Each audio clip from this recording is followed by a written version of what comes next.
So many times we're looking for strategies that are at least 50 or 60% profitable, but have a profit factor of two or 3 to 1, meaning that I'll make $3 for every $1 that I risk.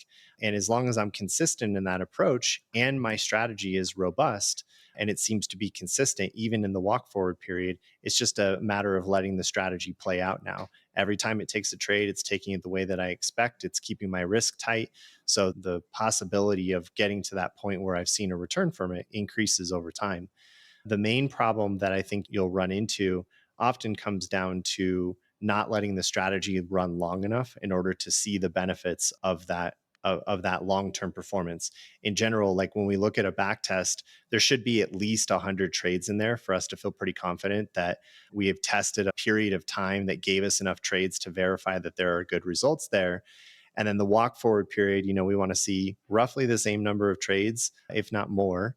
But when we're ready to put live capital in front of it, you could be 5 trades in and all 5 were losers. And you might think to yourself, oh, it's not a great strategy. But in reality, you need to wait long enough for the statistics to play out. Does that make sense?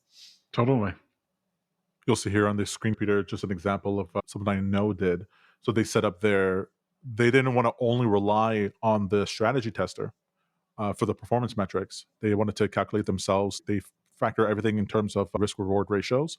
They want to know what's their losing streak, what's their winning streak, because they need to know for them, depending on the prop firm that they were dealing with, if they lost this many times in a row, then they would blow out their account. So they knew it didn't matter how good the win rate was if the losing streak was too high. Similarly, if the commissions that are actually being calculated, I'm surprised by how many times people don't actually calculate the commissions that they're actually are charging. That ate into the returns. And so there's all kinds of techniques that people use in order to actually get better insights as to the viability of their strategy. Right. How did you pull up this menu, this stat menu? I just built it. So, you built it inside the strategy. It's not a feature of TradingView. Oh my goodness. Yeah. You're showing me the good stuff, Tom.